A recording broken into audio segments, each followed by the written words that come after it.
नमस्कार। आप देख रहे हैं पीबी न्यूज, जहां मिलती है आपको हर ताजा खबर सबसे पहले और सबसे सटीक। देश विदेश, राजनीति, खेल और मनोरंजन की हर अपडेट के लिए जुड़े रहें हमारे साथ। अमित शाह पेश करेंगे सीएपीएफ बिल। केंद्रीय गृह मंत्री आज राज्यसभा में केंद्रीय सशस्त्र पुलिस बल सीएपीएफ बिल 2026 पेश करेंगे। दिल्ली विधानसभा का बजट सत्र। दिल्ली विधानसभा के बजट सत्र की शुरुआत आज से हो रही है। इस सत्र में सरकार दिल्ली के विकास के लिए नया रोडमैप पेश कर सकती है। विपक्षी दल प्रदूषण और बुनियादी ढांचे के मुद्दों पर सरकार को घेरने की पूरी तैयारी में नजर आ रहे हैं। सुल्तानपुर मानहानि मामला। राहुल गांधी के खिलाफ चल रहे मानहानि मामले की अगली सुनवाई आज सुल्तानपुर की अदालत में होनी है। इस मामले में पहले भी कई बार बहस हो चुकी है। कोर्ट की कार्यवाही पर सबकी नजरें टिकी हैं कि आज क्या नया आदेश या तारीख आती है। पश्चिम बंगाल वोटर लिस्ट। चुनाव आयोग आज पश्चिम बंगाल के लिए पहली सप्लीमेंट्री वोटर लिस्ट जारी कर सकता है। यह एसआईआर प्रक्रिया का एक महत्वपूर्ण हिस्सा है। आने वाले चुनावों के मद्देनजर ये लिस्ट मतदाताओं और राजनीतिक दलों के लिए अत्यंत महत्वपूर्ण मानी जा रही है। यूपी कैबिनेट की बैठक। मुख्यमंत्री योगी आदित्यनाथ की अध्यक्षता में आज लखनऊ में कैबिनेट की अहम बैठक बुलाई गई है। इस बैठक में प्रदेश की नई विकास योजनाओं और कई महत्वपूर्ण प्रस्तावों को मंजूरी मिलने की संभावना है, जिससे राज्य की प्रशासनिक व्यवस्था में तेजी आ सकती है। एनडीए की जीत का दावा। केंद्रीय मंत्री पीयूष गोयल ने बयान दिया है कि आगामी चुनावों में एनडीए गठबंधन बड़ी जीत हासिल करेगा। उन्होंने विशेष रूप से तमिलनाडु का जिक्र करते हुए कहा कि वहां की जनता को एक अच्छी और भ्रष्टाचार मुक्त सरकार देने के लिए भाजपा पूरी तरह तैयार है। बीजेडी का कानूनी रुख।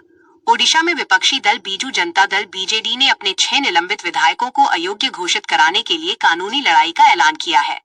इन विधायकों पर राज्यसभा चुनाव में भाजपा के पक्ष में क्रॉस वोटिंग करने का गंभीर आरोप लगाया गया है। पीएम मोदी का संबोधन। प्रधानमंत्री आज वीडियो कॉन्फ्रेंसिंग के जरिए एक राष्ट्रीय संगोष्ठी को संबोधित कर सकते हैं। उम्मीद है कि वे डिजिटल इंडिया के अगले चरण और युवाओं के लिए नए रोजगार अवसरों पर चर्चा करेंगे। सरकार के भविष्य के विजन को लेकर ये अहम संबोधन होगा। संसद में हंगामा। संसद के दोनों सदनों में आज विभिन्न मुद्दों को लेकर हंगामे के आसार हैं। विपक्षी दल महंगाई और बेरोजगारी जैसे मुद्दों पर कार्यस्थगन प्रस्ताव लाने की तैयारी में है। सरकार की कोशिश होगी कि महत्वपूर्ण बिलों को बिना किसी बाधा के पारित कराया जाए। ईरान की नई धमकी। ईरान ने अमेरिका को चेतावनी दी है कि यदि उसके बिजली संयंत्रों को निशाना बनाया गया तो वो होर्मुज जलडमरू मध्य स्ट्रेट ऑफ हॉर्मुज को पूरी तरह से बंद कर देगा। इस धमकी के बाद वैश्विक तेल बाजार और अंतर्राष्ट्रीय राजनीति में तनाव बढ़ गया है। फ्लोरिडा में रूस यूक्रेन वार्ता। रूस और यूक्रेन के प्रतिनिधि मंडलों के बीच अमेरिका के फ्लोरिडा में ताजा दौर की बातचीत हुई है। इस वार्ता का मुख्य उद्देश्य लंबे समय से चल रहे संघर्ष को समाप्त करने के लिए किसी आम सहमति पर पहुंचना है। हालांकि ठोस नतीजे अभी आने बाकी हैं। न्यूयॉर्क एयरपोर्ट पर विमान हादसा। न्यूयॉर्क के ला गार्डिया एयरपोर्ट पर एयर कनाडा का एक विमान रनवे पर फायर ट्रक से टकरा गया। इस हादसे में ट्रक में सवार 5 लोग गंभीर रूप से घायल हो गए हैं। सुरक्षा कारणों से एयरपोर्ट को अस्थायी रूप से बंद कर दिया गया है। पाकिस्तान में ईंधन की कीमतें बढ़ी। होर्मुज जलडमरू मध्य में तनाव के कारण पाकिस्तान ने ईंधन की कीमतों में भारी बढ़ोतरी की घोषणा की है। वहां पेट्रोल और डीजल के दाम कई गुना बढ़ गए हैं, जिससे आम जनता पर महंगाई का बोझ और ज्यादा बढ़ गया है। ईरान का मिसाइल हमला नाकाम।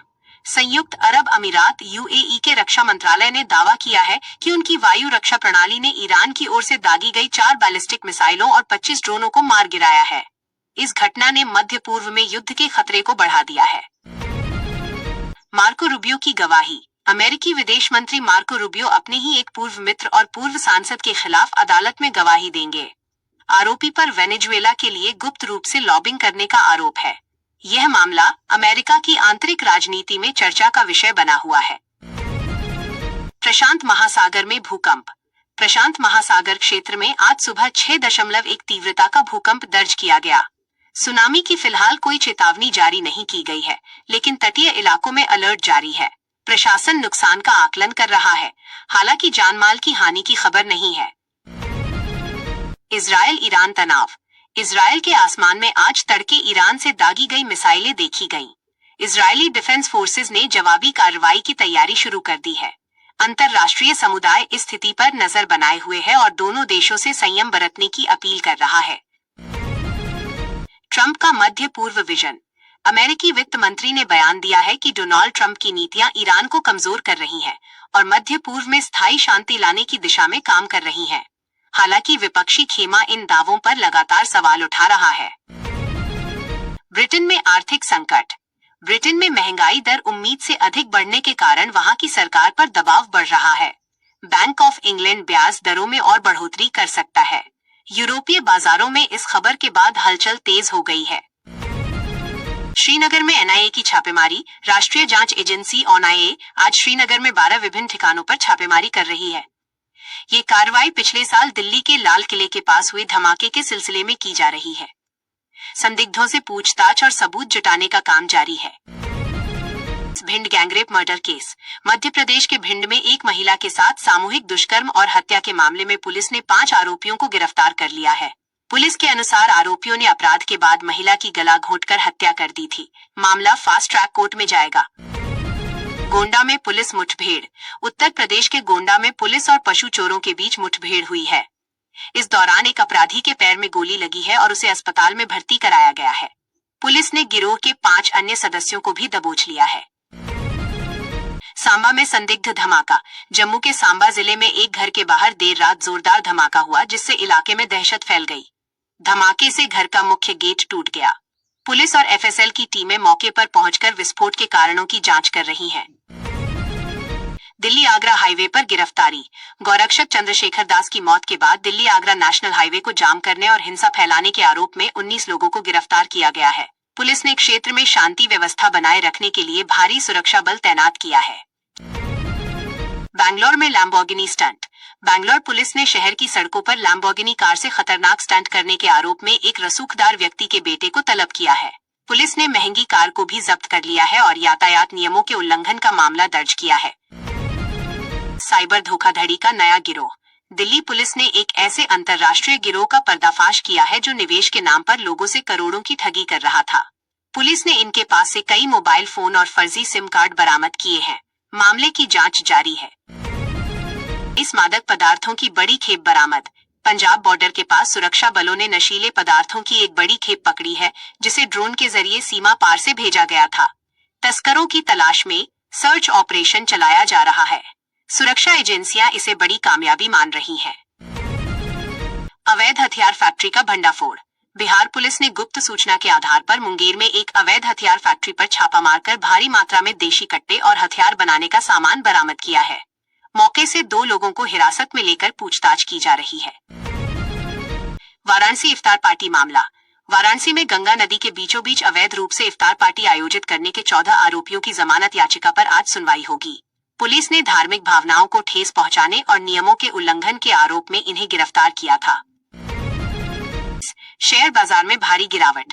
भारतीय शेयर बाजार में आज हफ्ते के पहले दिन जबरदस्त गिरावट देखी गई है।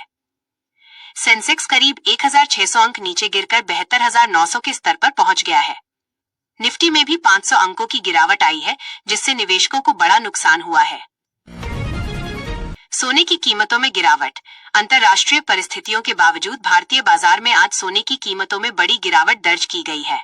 24 कैरेट सोने के दाम में कमी आई है, जिससे शादी ब्याह के सीजन में गहने खरीदने वालों को थोड़ी राहत मिलने की उम्मीद है। एलपीजी सिलेंडर का नया कोटा। केंद्र सरकार आज से राज्यों को कमर्शियल एलपीजी सिलेंडरों के लिए 20% अतिरिक्त कोटा आवंटित करने जा रही है। इस फैसले से होटल और रेस्टोरेंट संचालकों को फायदा होगा और सिलेंडरों की किल्लत कम होने की संभावना है। एचडीएफसी बैंक में नेतृत्व परिवर्तन। एचडीएफसी बैंक के अध्यक्ष के इस्तीफे के बाद आज बैंक के शेयरों पर सबकी नजर रहेगी। बैंक ने अपनी विदेशी शाखा में हुई कुछ आंतरिक चूकों के लिए वरिष्ठ अधिकारियों के खिलाफ कार्रवाई भी की है, जिससे प्रबंधन में बदलाव की प्रक्रिया तेज हो गई है। साउथ इंडियन बैंक के नए अध्यक्ष। साउथ इंडियन बैंक ने पूर्व आरबीआई कार्यकारी को 3 साल के लिए अपना नया अध्यक्ष नियुक्त किया है। यह नियुक्ति अप्रैल से प्रभावी होगी। बैंक के वर्तमान गैर कार्यकारी अध्यक्ष के सेवानिवृत्त होने के बाद ये बड़ा बदलाव किया गया है। क्रिप्टो बाजार में अस्थिरता। बिटकॉइन सहित कई प्रमुख क्रिप्टो करेंसी की कीमतों में आज भारी उतार चढ़ाव देखा जा रहा है। वैश्विक नियामक बदलावों और युद्ध के खतरों के कारण निवेशक डिजिटल संपत्ति से पैसा निकाल रहे हैं, जिससे बाजार में बिकवाली का दबाव बढ़ गया है। आईटी सेक्टर में छंटनी की आशंका। प्रमुख वैश्विक मंदी के संकेतों के बीच भारत की बड़ी आईटी कंपनियों में कर्मचारियों की संख्या को लेकर चिंता बढ़ गई है। कुछ रिपोर्टों के अनुसार कंपनियां लागत कम करने के लिए आने वाले महीनों में नई भर्तियों में कटौती कर सकती हैं। स्टार्टअप फंडिंग में कमी। 2026 की पहली तिमाही में भारतीय स्टार्टअप्स को मिलने वाली फंडिंग में गिरावट आई है। निवेशक अब केवल प्रॉफिटेबल मॉडल वाले बिजनेस में ही रुचि दिखा रहे हैं। इस बदलाव से कई नए यूनिकॉर्न बनने की रफ्तार धीमी हो सकती है। विमानन ईंधन के दाम स्थिर। वैश्विक स्तर पर कच्चे तेल की कीमतों में उछाल के बावजूद भारत में विमानन ईंधन एटीएफ के दाम फिलहाल स्थिर रखे गए हैं। इससे हवाई यात्रा के किरायों में तत्काल बढ़ोतरी की संभावना कम हो गई है, जो यात्रियों के लिए राहत की बात है। इलेक्ट्रिक वाहनों की बिक्री में उछाल। सरकारी सब्सिडी और नई चार्जिंग सुविधाओं के विस्तार के कारण भारत में इलेक्ट्रिक टू व्हीलर्स की बिक्री में इस महीने रिकॉर्ड बढ़ोतरी दर्ज की गई है। कई नई कंपनियों ने अपने किफायती मॉडल बाजार में उतारने की घोषणा की है। द 50 विनर बने Shiv Thackeray. Reality show the 50 के ग्रैंड फिनाले में शिव ठाकरे को विजेता घोषित किया गया है। रनर रहे फैसल शेख ने उन्हें जीत की बधाई दी है। सोशल मीडिया पर उनके फैंस जीत का जश्न मना रहे हैं और उन्हें शुभकामनाएं दे रहे हैं। आकाशदीप आईपीएल से बाहर। कोलकाता नाइट राइडर्स को बड़ा झटका लगा है। तेज गेंदबाज आकाशदीप पीठ की समस्या के कारण कम से कम 8 हफ्तों के लिए खेल से बाहर हो गए हैं। वे इस साल के आईपीएल सीजन में नजर नहीं आएंगे, जिससे टीम को नुकसान होगा।